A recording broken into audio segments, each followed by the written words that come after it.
유월절 규례에 나타난 은혜의 복음 출애굽기 12장 말씀. 그 피로 양을 먹을 진문 좌우 설주와 임방에 바르고 그 밤에 그 고기를 불에 구워 무교병과 쓴 나물과 아울러 먹되 난로나 물에 삶아서나 먹지 말고 그 머리와 정강이와 내장을 다 불에 구워 먹고 아침까지 남겨두지 말며 아침까지 남은 것은 곧 소화하라. 오늘 말씀은 유월절에 대한 말씀입니다. 레마의 말씀으로 들려주신 주님의 음성을 정리해 봅니다. 유월절의 규례를 통해 하나님의 은혜로 구원받고 그 은혜를 누리는 법에 대해 발견하게 됩니다. 구원의 확신. 먼저 양을 잡고 나서 그 피로 가족들과 함께 양을 먹을 진문의 좌우 설주와 임방에 바릅니다. 이것은 예수 그리스도의 보혈을 믿고 그분을 마음으로 영접하여 구세주로 모시는 것을 의미합니다. 우리의 마음 문에 보혈을 발라 나는 그리스도 안에서 그 피로 씻겨진 새로운 피조물이요 하나님의 자녀임을 선포하는 것입니다. 죽음의 사자는 그 집을 절대로 해할 수 없고 그 피를 보고 지나쳐 갑니다.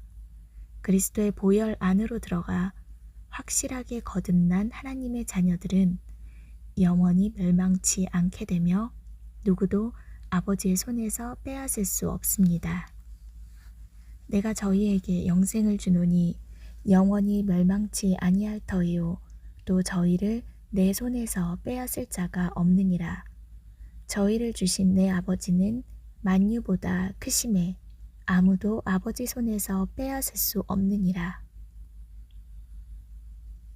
은혜를 누리는 법. 하나님께서는 죽음의 사자가 애굽을 지나쳐가는 어두운 밤에 어떻게 식사를 해야 할지 모세를 통해 백성들에게 지침을 주셨습니다. 이것은 마치 유월절 전날 밤 십자가에 달리시기 전에 유월절 만찬석에서 제자들에게 하신 새 언약의 메시지와도 연결이 됩니다. 무교병과 쓴 나물. 무교병은 누럭이 들어가지 않은 발효되지 않은 빵입니다. 빵을 맛있게 먹으려면 누룩도 넣고 설탕과 버터 등 이것저것 레시피대로 넣고 만들어야 맛있는 빵이 됩니다. 그러나 누룩을 넣지 말고 쓴 나물과 함께 먹으라 하십니다. 참 맛이 없어 보입니다. 예수님께서 바리새인들의 누룩을 주의하라고 하신 교훈이 생각납니다. 행위와 율법의 누룩입니다. 율법의 행위가 있어야 은혜를 받고 그렇지 못하면 은혜를 못 받는다는 인본주의적인 생각이 바로 누룩입니다. 정말 그럴듯하고 그렇게 해야 자기 자신이 뭐라도 한 것 같아서 인간적인 뿌듯함과 흡족함을 느낄 것 같습니다. 그러나 그것은 자기 만족이지 결코 하나님의 은혜가 아닙니다. 하나님의 은혜는 나의 어떠한 행위에 의해 더 부어지거나 덜 부어지지 않습니다. 나의 행위와는 전혀 무관하게 부어지는 전적인 하나님의 긍휼하심에 기초하여 부어지는 것이 은혜입니다. 그러기에 누룩이 섞이지 않은 순전한 무교병이어야 합니다. 쓴나물과 함께 먹으라는 건 스티슨 애굽의 노예 생활을 생각하며 먹으라는 것입니다. 죄와 허물로 죽어 있었던 기가 막힌 나의 현 주소를 똑바로 인식하라는 것입니다. 내가 어떠한 상태에서 구원받았는지 겸손히 마음을 낮추라는 것입니다. 내가 날마다 누리는 하나님의 은혜가 과연 내가 받을 자격이 있어서 누리는 것인가 생각해 봅니다. 나는 전적으로 타락하여 선한 것이라고는 아무것도 없었던 죄와 허물로 죽은 자였습니다. 영원한 지옥 볼못에 던지워질 마른 나무토막에 불과했던 땔감이었는데 주님의 강권적 은혜로 구원받은 자임을 한시라도 잊지 않고 살아가라는 말씀입니다. 불에 구운 고기. 고기는 날로 먹거나 물에 삶아 먹지 말고 불에 구워 먹으라 하십니다. 진리의 말씀을 받을 때 성령의 도우심 없이 인간의 타락한 이성과 감성을 동원해 생으로 먹으려고 하면 진리에 이를 수 없다는 말입니다.